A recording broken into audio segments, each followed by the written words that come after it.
Hey everybody, today I use Agar from Sterling Soap and I talk about the Great Molasses Flood, Boston's Pompeii. Stay tuned.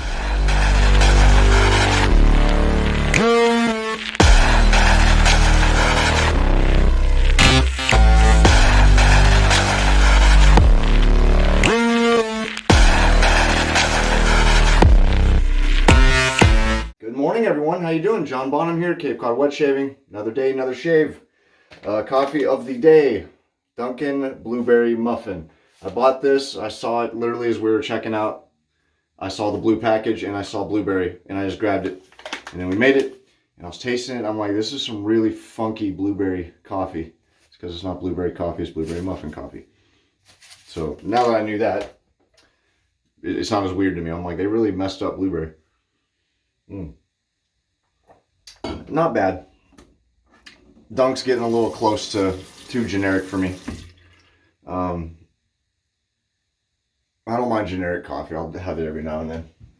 I'm not a Folgers guy, really. I really am a fan of Maxwell House.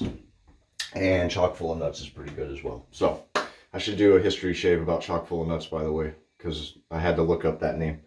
Pretty interesting. Anywho, as I said in the prequel or opening or whatever, I'm going to be using Agar. I had to go to Google pronunciation, Google Translate, Google pronunciation, Google says whatever it's called. And as they put it, it's agar wood. So I'm going to say Agar. Agar soap. I already have the pre-shave oil on. And I'll be using that across the board. I like this a lot. I'm finding that oud is agar wood is oud. More known as oud. It's growing on me. I don't think I cared for it that much at first. Same goes for sandalwood. I was not a sandalwood fan. Now I love sandalwood. It's one of my favorite scents. Scent notes. So oud's growing on me. Sterling did a great job. This is oud, cedar, smoke, and spices. The cedar and smoke just really balance out the scent of this soap. It's really good in my opinion. So let's get shaving, guys. So today I'm going to be talking about, forgot as well, I am using an Astra Green. This is a 4th use blade in this. I'm really pushing the limits on it. And this is the Aylesworth Razors Copper Cant. And I'll be using the Sterling boar brush, one of my favorite boar brushes. Yeah, so today, I will be talking about the Great Molasses Flood in Boston. So this one's kind of cool because it occurred in the north end of Boston. I walked around the north end of Boston. I fell in love with the city of Boston in 2005 during the blizzard of 2005. I was trapped in the city and the whole city was shut down. There were nothing but the occasional plow and there was snow so deep that cars were buried under it. And I walked around all of the north end. And that's what made me fall in love with the city of Boston. All of it in snowfall. Just listening to my headphones, smoking cigars back when I smoked. So, in the North End, there's also the Great Brinks robbery, which happened there in 1950 in January. But that's a history shave video and a half right there. I'm going to probably do a 2-parter with that one because that's a near and dear topic for me.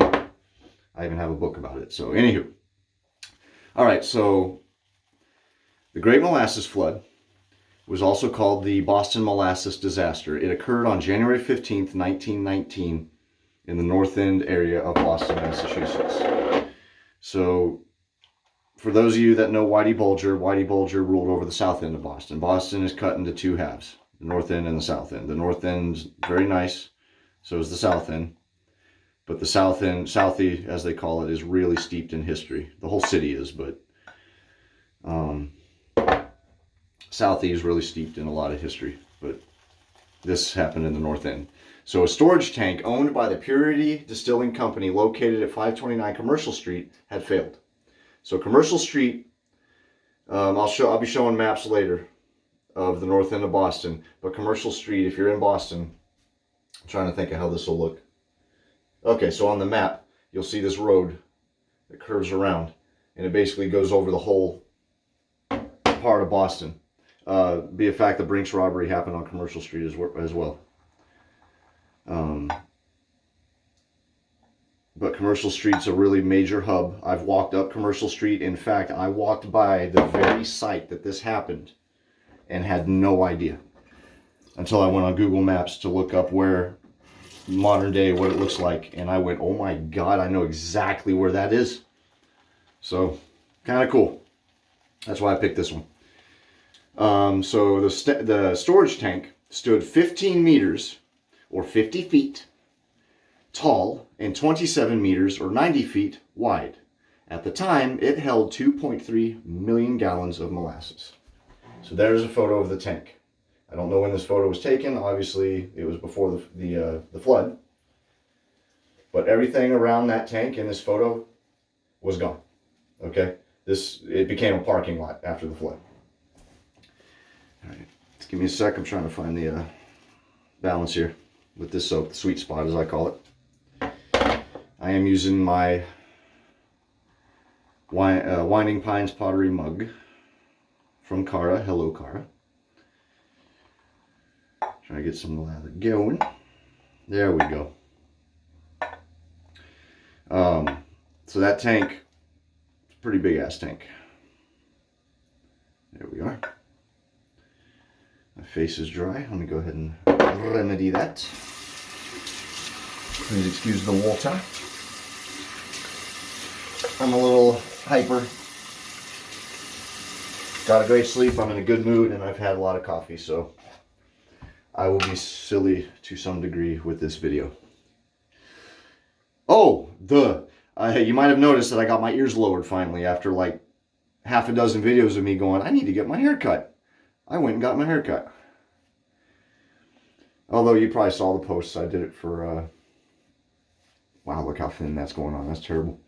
I did it for my daughter's Valentine's Day dance.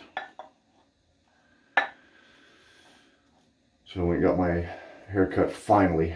I miss it a little, but not really. I didn't mean for it to get as long as it did. It was driving me nuts. It was like hanging, getting into my eyelashes, everything else. Drove me bonkers. There we go. Go ahead and agitate a bit. Get some suds built up. I am not doing Stirling any justice here, am I?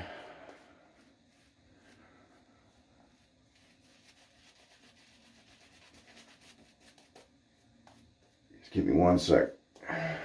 That's going to bother me.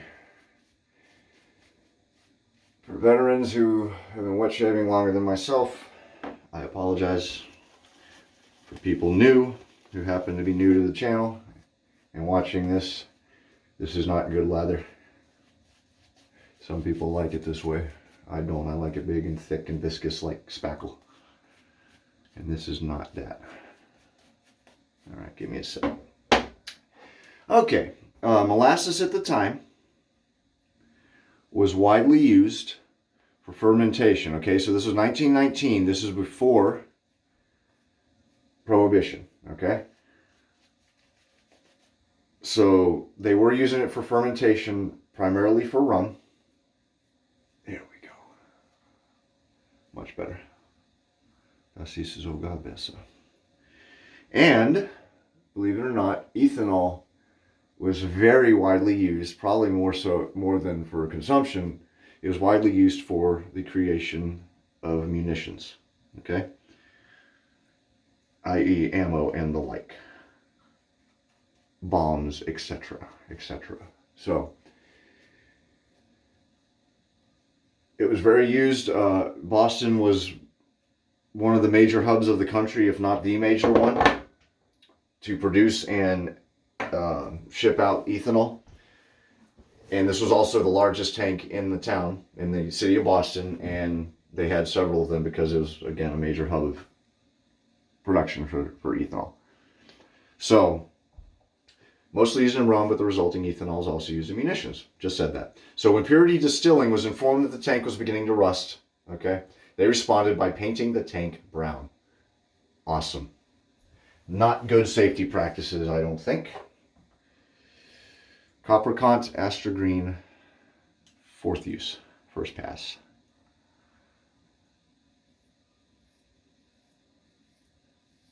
So it's beginning to leak brown molasses and grow brown rust. So let's paint it brown.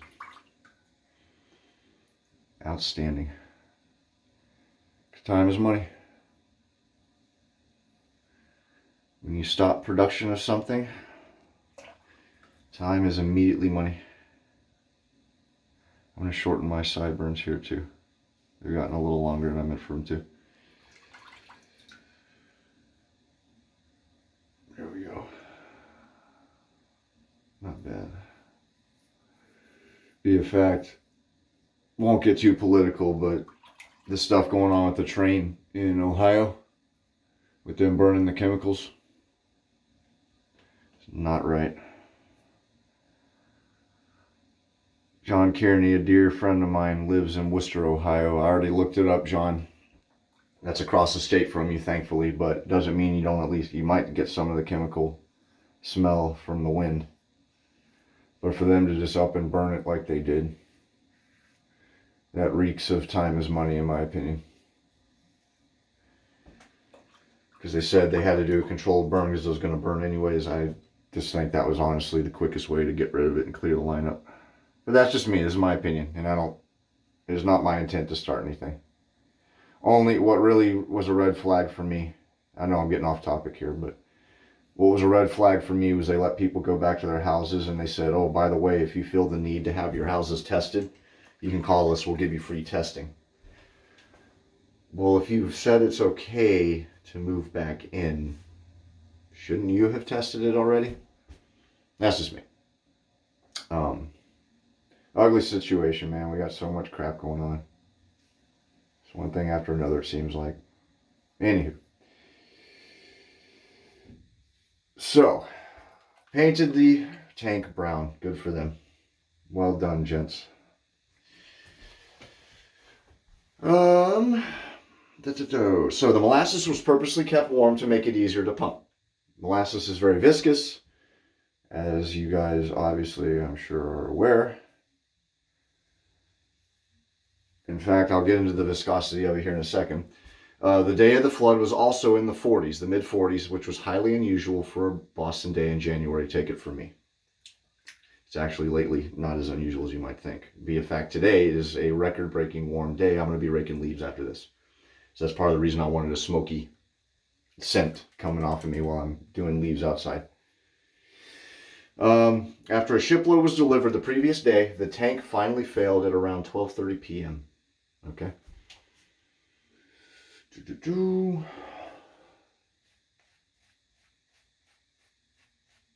need to trim my goatee as well.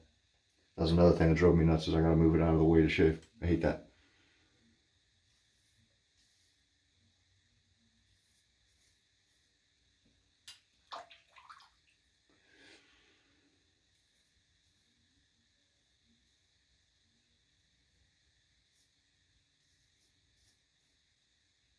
All right.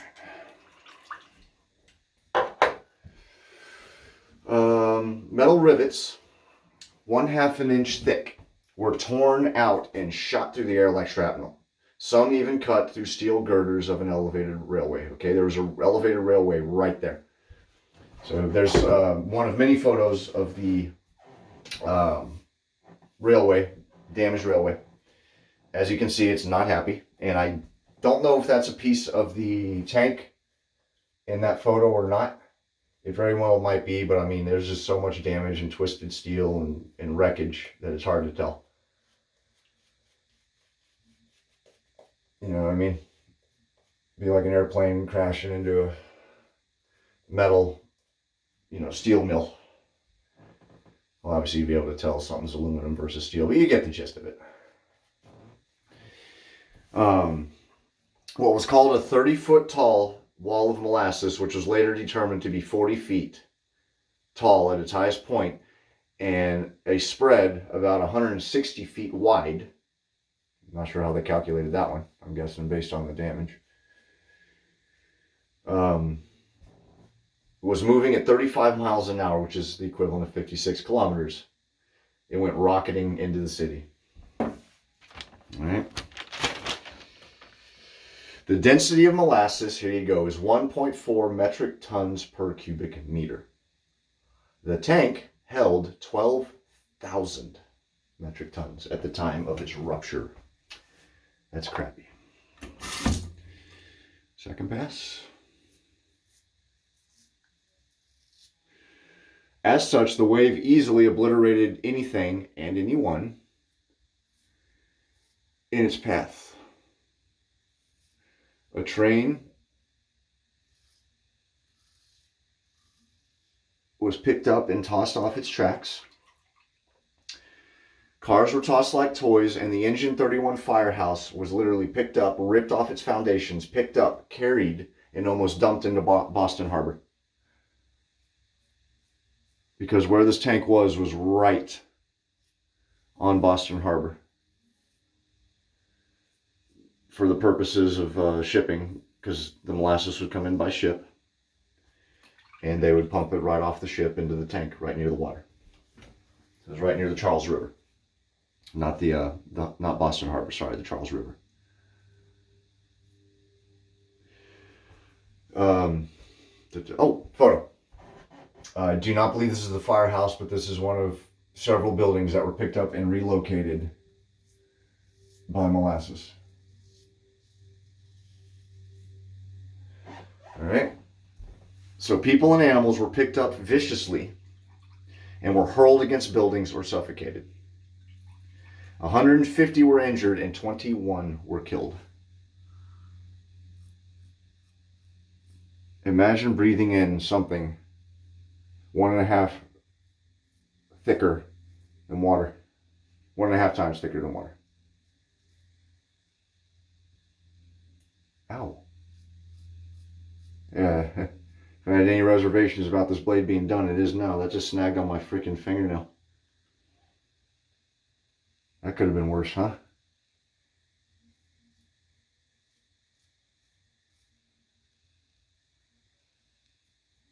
All right.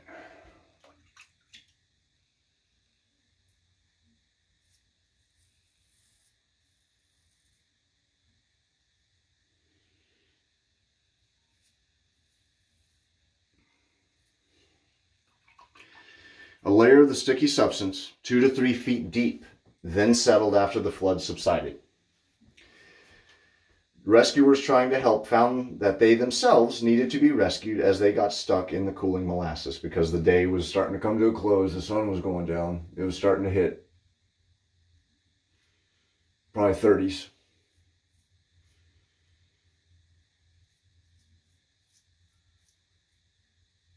Imagine being stuck in molasses up to almost your crotch area. And it's starting to hit freezing.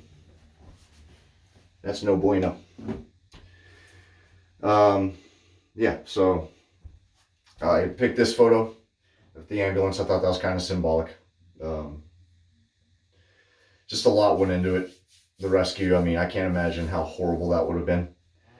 Salt water from fireboats and sand were used to clean up. So the salt water would kind of break it down and the sand would absorb it, all right?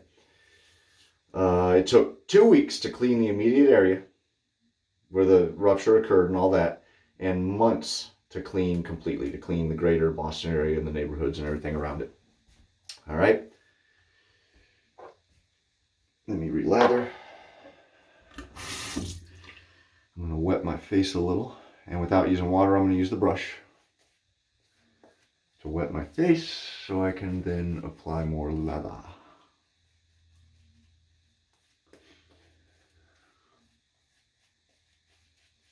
And I'll talk about the soap, what the hell. So, the oud is pretty good in this, pretty prevalent. But the cedar and the smokiness really kind of take over and really it's the driving force in the scent of this soap. The smoke, it's not very smoky. It's quite smoky, not overbearing. No part of it is overbearing. It's blended very nicely. I really like the cedar. The smoky cedar, I think, was a beautiful touch for the oud. It's just a really nice balance, in my opinion. But if you don't like smoky scents, this one's probably not for you. They also have Texas on Fire, which is a very smoky scent that I really like. I need to use that on camera. But this one would make a great autumn winter scent, in my opinion. It'd be good for any time. You know what? It'd be good. You know what? Okay, I keep saying you know what. You know what? I'm like Leo Getz. Okay. For people who are a Lethal Weapon fan. I was going to say, I could see myself making s'mores during the summertime with my kids outside. And one of my favorite things to do if I have a bonfire and I know I'm going to shave is to use a smoky shave, like Oak Ash Thorn from AA Shaving. How you doing, Austin? Is one of my favorites for that, because I like coming in reeking of smoke. And before I shower, I'll just wash my face and I'll shave with a really smoky scent. It's one of my favorite things. But I also like that smokiness in autumn, as I said, and for wintertime.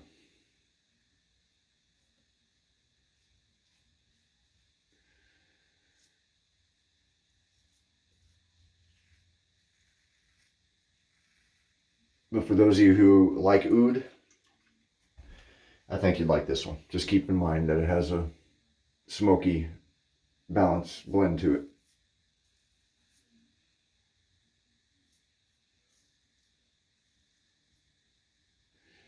Just doing touch-ups.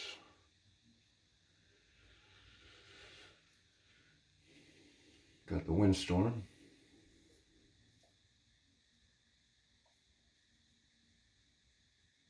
I'm blown away by how well that this blade is performing. I thought for sure I just answered Andrew Wilson on Facebook this morning when I was getting the kids ready. And he had made a post about Astra Greens after his second or third shave, just starting to nick him and cut him up. And I told him that I was pushing it with 4 or 5 for the same reason. And I said, that's really weird, man. Because he's had a box of 100 for 2 years and he's just starting to notice that happen. And he's like, it's not like they go bad in the box, they're blades. I'm like, that's weird. So I just said after the 4th or 5th, and this is the 4th, and I'm getting a smoother shave, I think, than I did the last time I nicked myself.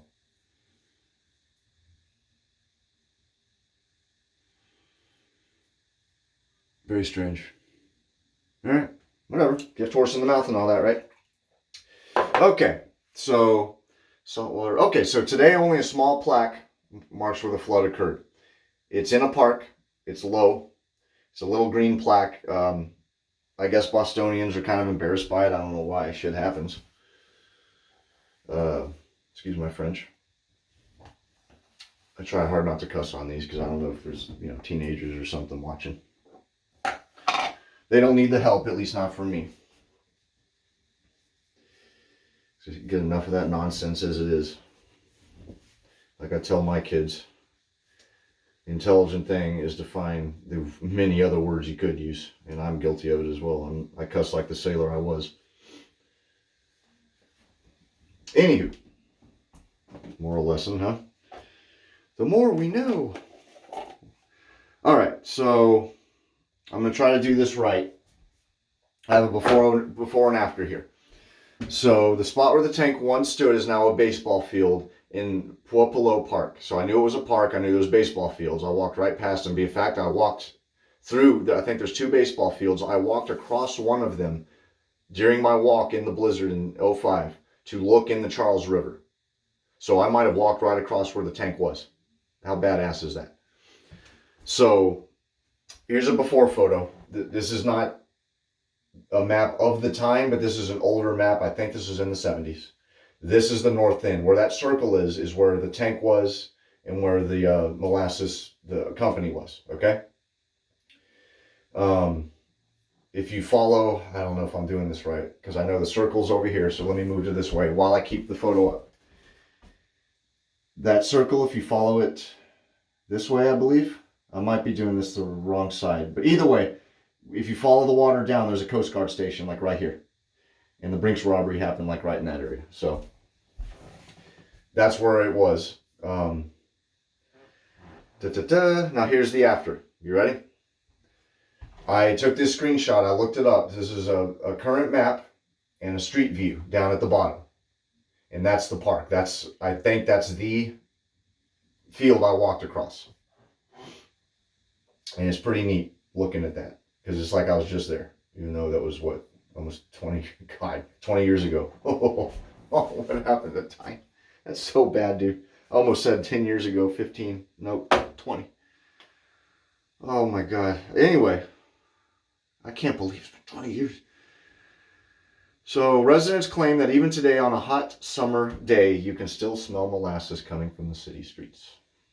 Not sure about all that, but who am I to judge? Let me pause this, get this, do post shave. I'll be back. All right, I am back. Let me get through this real quick, guys. I actually wanted to do a quick unboxing. I forgot to mention that at the beginning of the video. I got some goodies in the mail. From two ex-coasties, if you can believe it. Simultaneous. Oh, yeah. Whoop. Where the hell did that come from? I just took water and a towel and everything else to my face, and I still had soap on my hands. Must have been under my ring. Maybe it wasn't soap. I'm just kidding. That's stupid. So the splash is a lot more oudy. I only used this once when I got it. And it was in a hurry. Oh yeah, I like that splash a lot, dude. It's good. Good. Get it? Yeah, I know. And much better, man. 26 minutes. Still long, but better than 36 minutes. I was just pushing it. Y'all been gracious as hell with the videos, though. Honestly, with the length of them.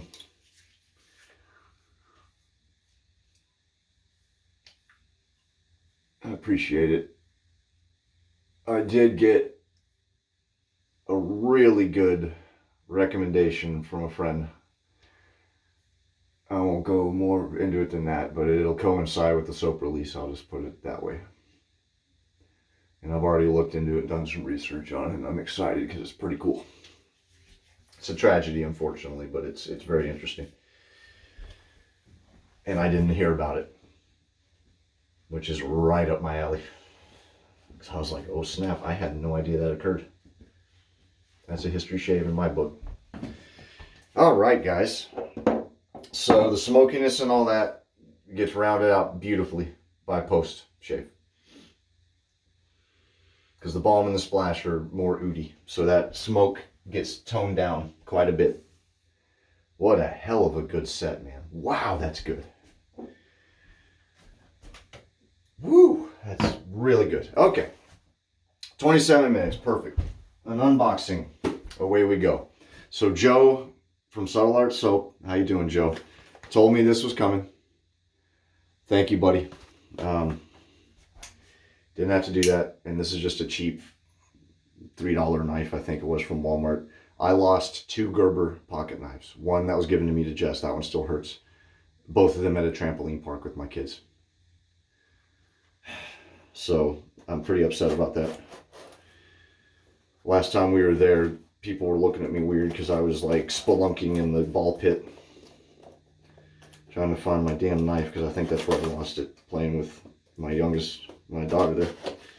All right, so Joe has upped his label making skills, and he was showing me, we text each other all the time, or message each other, whatever.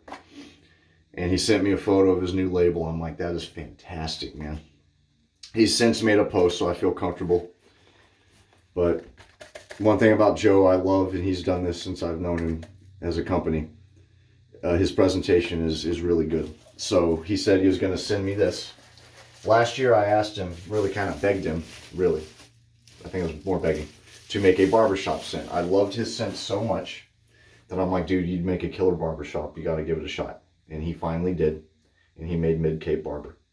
This is the new label for Mid-Cape Barber. Look at that. How beautiful. He did a great job. Thank you so much, Joe. Oh, man.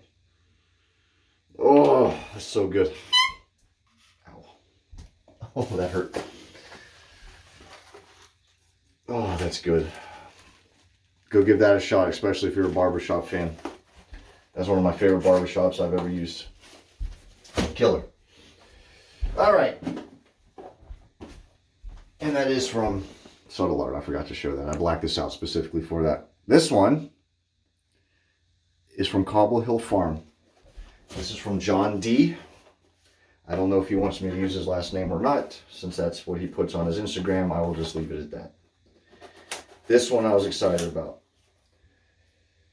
Thank you again, Joe, for that wonderful gift, man. That was very, very kind of you. You're a good dude. You and Sadie, man. You got your farmers markets right around the corner. And speaking of John, I think he and Joe said they're like one town away from one another, so I think they might see one another at the farmers markets. So that's pretty neat. Both New Yorkers, both coasties. All right. Let me just dump this out. I'm pushing it now. Shit. Shoot, excuse me. Da-da-da. All right. So let me show you all this stuff. Cobble Hill Farm. And a note from John. Thank you so much, John. You're welcome, John. Thank you for what, you might ask. You ready? Ooh, Nelly. Look at that. Yeah, buddy. A green acrylic. Whoops. Safety razor. Look at that beauty. A little dusty. Oh, yeah. Thank you, John. Appreciate it. I paid for this. Did not pay for the Cape Cod barber. But I still consider them both gifts because they're two great guys and the coasties. So, all right, that'll do it. 32 minutes. Not terrible. All right, guys. Hope you enjoyed. Thank you again for those who watch it, especially all the way to the end. I really appreciate it. I do this for you guys. It's a lot of work, as I always say, but I enjoy it thoroughly. That'll do it. Appreciate it. Y'all take care. Have a great summer or great winter. Be safe. Be good to one another. For those of you abroad and all of you, be safe. Take it easy. Happy shaving. Till next time.